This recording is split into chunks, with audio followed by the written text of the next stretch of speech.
औज़ुबिल्लाहिमिनश्शैतानिर्रजीम बिस्मिल्लाहिर्रहमानिर्रहीम। हम्दो सना है रब्बे कायनात की और दुरूद सलाम हो मोहम्मद व आले मोहम्मद अलैहिस्सलाम की ज़वात मुक़द्दसा पर। बाबली के नाज़रीन अस्सलाम वालेकुम व रहमतुल्लाहि व बरकातुहू।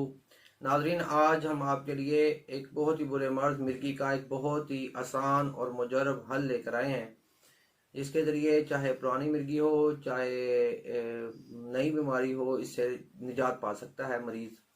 नाज़रीन, हमारी वीडियो को देखने से पहले हमारे चैनल को सब्सक्राइब कर लें और बेल आइकॉन ज़रूर दबा दें ताकि हमारी मज़ीद आने वाली वीडियो आप तक पहुंच सकें।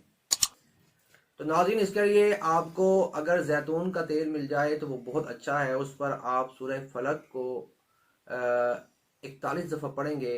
वो इस तरीका मैं आपको बता देता हूँ। वो इस तरह है कि आऊज़ बिल्लाहि मिनश शैतानिर बिस्मिल्लाहिर रहमानिर कुल आऊज़ु बिरब्बिल फलक, और फिर 3 मरतबा अल्लाहु अकबर अल्लाहु अकबर अल्लाहु अकबर कहेंगे।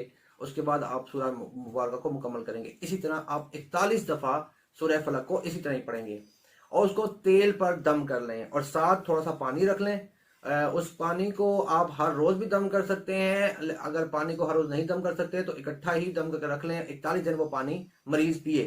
और जो जैतून का तेल है, इसको हर रोज़ आप दम करेंगे और इसकी मरीज़ की कनपट्टियों पर आप हल्का सा लगा देंगे जब वो सोने लगेगा। तो रब्बे कायनात मोहम्मद वाले मोहम्मद सदक़े में और इस सूरह मुबारक की बरकत से उस मिर्गी के मरीज़ को 41 दिन के अंदर अंदर इस मर्ज़ से निजात अता फरमा देगा। तो नाज़रीन, हमारी वीडियो देखने का बहुत शुक्रिया और हमारे चैनल को सब्सक्राइब करना मत भूलिएगा और इसको लाइक और शेयर कीजिए ताकि ज़्यादा से ज़्यादा लोग इस मुजर्रब अमल से मुस्तफ़ीद हो सकें। वस्सलामु अलैकुम वरहमतुल्लाहि वबरकातुहू।